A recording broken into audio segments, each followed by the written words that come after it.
morning to the Monrovia City Corporation. Yesterday, the official commencement of Monrovia Day began here at the Monrovia City Hall. So today, the mayor of the Monrovia City Corporation, Honorable John Tarek Sefa, alongside the deputy mayor of Freetown, Honorable Kweku Lisk, will speak to members of the press. The mayor will officially talk about the essence of Monrovia Week, while we will have the deputy mayor from Freetown giving us his impression about the activity and why he's here. So thank you all for being here this morning. Mayor of the press. Good morning, Honorable Mayor. Welcome to our city, you and your organization. We're happy to have you here in our city. We like to look at our cities as sister cities. We also would like to recognize the chair of our council, Honorable Cooper, Honorable Dr. Adam Kine, member of the council, our Director General, City Manager, our Senior Policy Advisor for the Public Safety, Honorable Councilor Christian Bassett-Ware, our DG, Mr. Blackie, the press. Well, thank you for being here. This is Monrovia Week. It started yesterday on the 12th, and it will run until the 16th, the official day, which is termed as the Monrovia Day. We've lined up a number of activities for a week to characterize not just a celebration, but the initiation of a consensus-based, community-based transformation plan.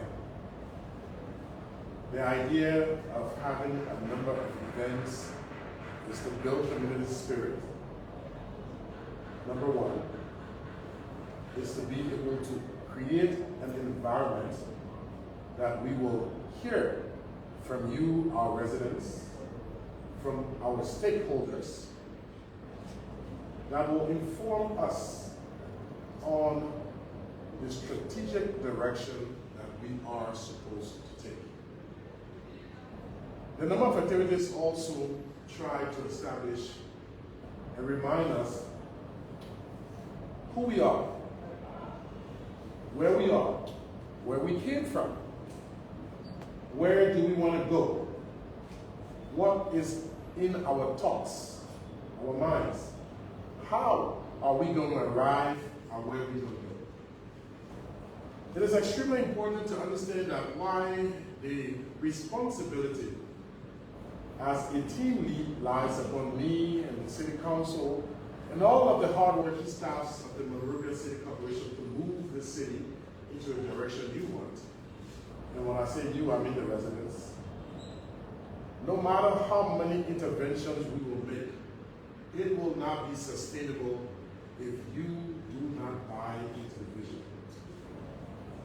And it is for that reason that we have designed specific activities on a day-to-day basis to be able to ensure that there is participation at many levels, at the local level and at the international level, including the sub-regional level, from which we are very honored that our dear sister city, Freetown, is present, share experiences with us, that you will find very, very valuable.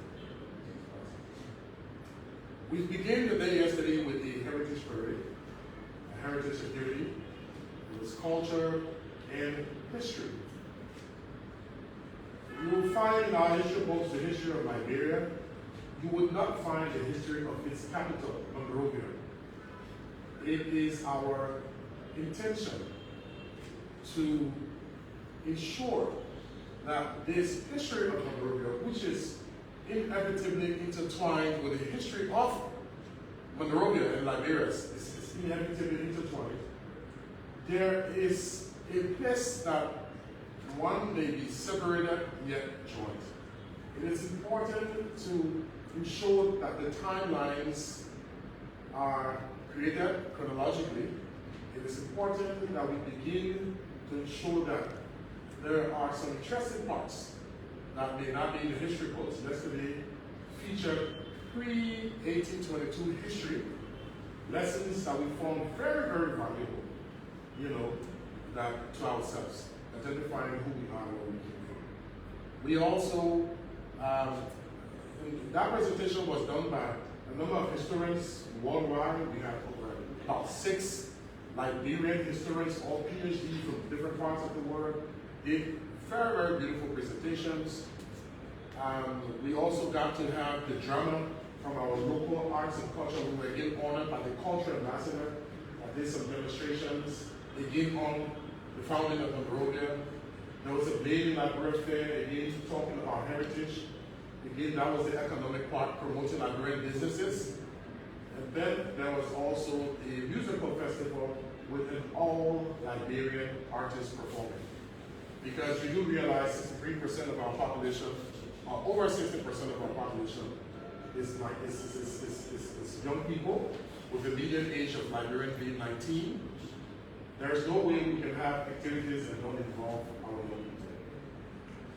Today we're having our roundtable discussions.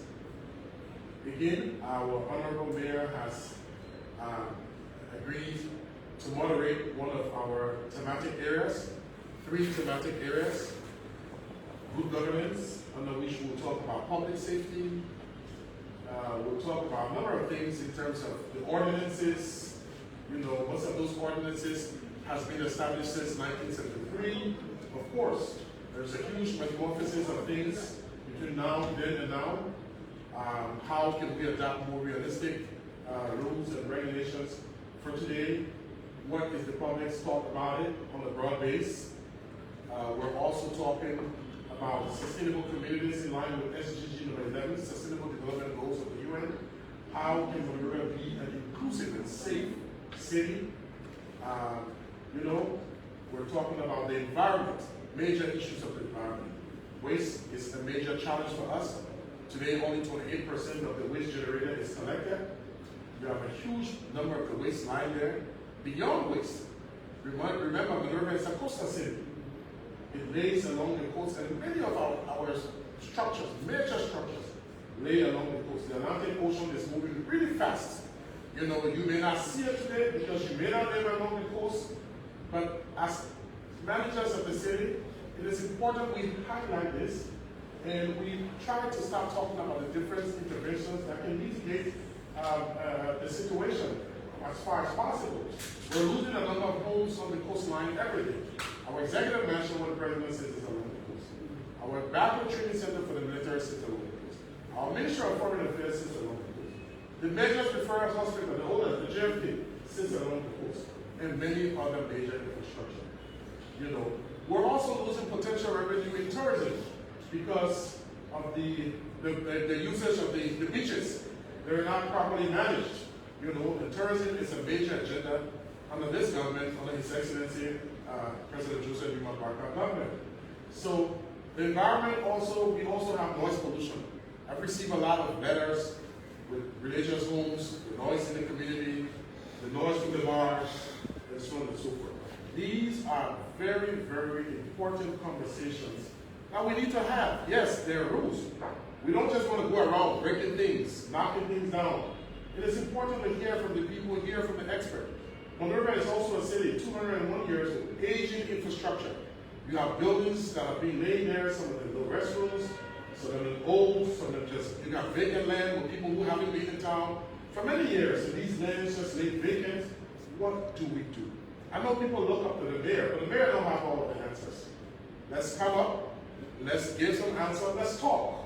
So today is that day, and this is the reason we're having this roundtable conversation. We will also have a day for intercessory, and tomorrow we'll have a prayer service with our Muslim brothers. We'll visit the mosques at the fish market where we will have prayers, and on Saturday will be our environment day. We will wear our safety vests and our shoes. We want to encourage everyone to join us to clean. We have to lead by example. Tomorrow we're launching something called Think, Rain, and Act Clean. We want people to get involved with cleaning. You don't have to come to us. If you can stay in your community and take a broom and take a cutlass or whatever and clean and post a picture, I challenge every minister in government, every single resident. If you are interested in seeing the Monrovia you want, come out, help us get to what you want it to be. And on Sunday, we will deliver the State of the City address as required by ordinances. This is when we make a report on the activities we've had over the year, what's been our challenges, what's been our gains, what has happened, what is our vision, where we want to go. You know, we will give that. Another interesting feature of Sunday will be the launch of the Monrovia City Foundation. As a team, we've decided to set up a foundation, an NGO for the Monrovia City, a unique way of now offering more transparency and accountability to those who want to support the projects in the city. The foundation will be between the city and yourselves, donors. The foundation will not be managed by the city, it will be independently managed by the board. And for the first time, when you donate your money, we will develop projects. As long as it's approved by the council, the foundation helps us to fund those projects and then make the report back to you. The mayor is not touching your money.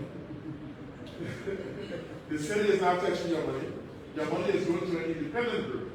There's a board that is being constituted. The board will be a mix of civic leaders, and so there will be more accountability and more transparency. This is one way we think we can have a vehicle, that answers more to the people. And when we agree on project, one of our first projects is called the Youth at Promise. A lot of people like to term them as youth at risk, but who creates the risk? Why are they at risk? If we say that they're not at risk, they won't be at risk. If we can offer hope and promise for them, if we can develop some programs to support them, to give them jobs, to want to rehabilitate them, to create some employment opportunities, whatever unique ways we can. So we're also calling on the public, who will launch that, to support it. If it's $1, $2, $5, let's create the Monrovia we want. The team this year is the Monrovia we want. The we is because it is everybody. Yes, again, it is our responsibility, but it is a shared responsibility. What is the Monrovia you want? The young people. The Monrovia to see the streets are littered, waste here, some disorganization. But there are other people, I'm sure, like you, like the Honorable. They remember the Monrovia that was a clean city. That was an organized city. That was a city people walked in late nights, they went to the movies, there was electricity, there was everything. And they're known for that Monrovia. Our other young people, they've only traveled to maybe nearby countries, the US, and that's what they see. So they're also known for a Monrovia that looks like that. So we all have our individual visions of the Monrovia we want. Let's get together and co-create the Monrovia we want. And that is why we've selected this topic. Again, I would like our honorable guest, Honorable Kutulis, the Deputy Mayor of Freetown, to make some remarks.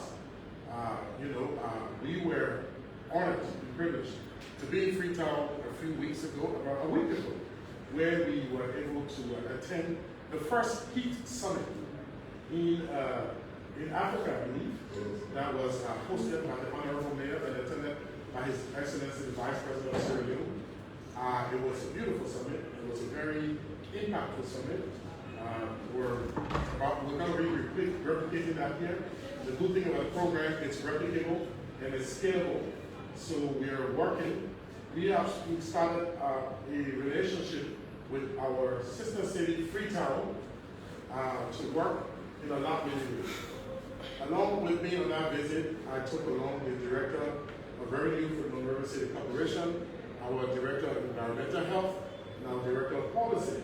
While I was attending that summit, they will engage at the peer level with their colleagues, learning. It's interesting to note that Sierra Leone has a pedestrian, a very important part to real estate tax. That pedestrian has created a huge revenue for the Sierra Leone, the Freetown. I was very impressed when the Honorable Mayor told me that they took the revenue up by 7 times. That's astronomical. That is a miracle. It doesn't happen so easily. So we reach out to our sister city to learn, how did you do this? You know, so practical exchanges, you know. So today, we're happy to have Honorable Liz. And let me just say finally, as we do all of this, we want to always give thanks to the visionary leadership of His Excellency, President Joseph Mwakwaka, who continues to be a source of guidance for us.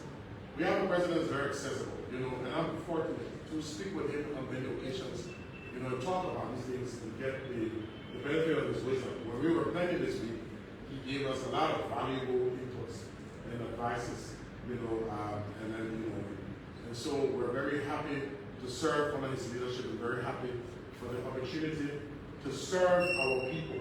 Again, we don't have all the answers. I'm ready to listen to you. Don't come to this job acting like we know everything. Let's talk.